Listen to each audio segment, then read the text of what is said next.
could not hide my alarm that he'd fallen into this fashion of spirit rappers and table tiltings. He was a lawyer, after all, and I'd thought him too rational to believe in such things. Still, I knew, too, how irrational grief could make one, how all-consuming it could be. I should not be surprised now that he'd found comfort in the idea of his mother's enduring, communicating spirit. God knew he had not looked to me for solace, though I'd hoped desperately that he would. "We're here," Peter said. How he knew it, I didn't know. There was nothing outside to show we'd arrived. But then the brougham jerked to a stop, and the fashionably crenellated Gothic brownstone that was Dorothy Bennett's house appeared in the mist before us, like some materializing spirit.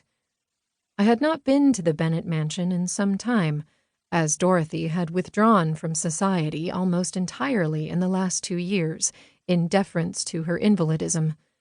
Now, the sight of it unnerved me. Every window was lit, reflecting against the fog, so the house seemed to stand alone on the block, pulsing with a weirdly macabre life. It looked as if it belonged to one of Mr. Poe's strange and eerie tales. The carriage door opened, and the frosty, damp air rushed inside to displace the heat from the brazier. It smelled oily and reedy, of coal smoke and the river, and though I told myself it was an exaggeration, in that moment it seemed as if the foundation of my marriage depended upon this night, and the mist seemed conjured especially to lend atmosphere, to whittle away at my rationality. I knew how much Peter wanted me to believe in this medium of his, and I was desperate enough to ease our vague, unspoken estrangement that I meant to try. But my upbringing worked against me. I was uncertain I had the skill to pretend, even for Peter. He stepped out and turned to offer me a hand, and just as he did so, another carriage pulled up, coming so suddenly out of the fog that I started. Peter turned with a frown that grew deeper as a man pushed open its door and stepped out. But for the paleness of his face above his closely groomed beard, he would have blended into the night. Dark coat and top hat, dark beard, eyes I knew already to be so dark brown as to be nearly black. Benjamin Rampling, my husband's law partner. "What are you doing here?" Peter asked sharply. "Why shouldn't I come? Haven't I been to all the other circles?" Ben's tone was equally sharp. I'd never heard them speak so to each other. Ben was not only Peter's law partner, he was also my husband's closest friend. He'd been to dinner at our house on many occasions over the last year, and I'd never heard a harsh word between them. It was obvious that they'd argued, though Peter had said nothing of it.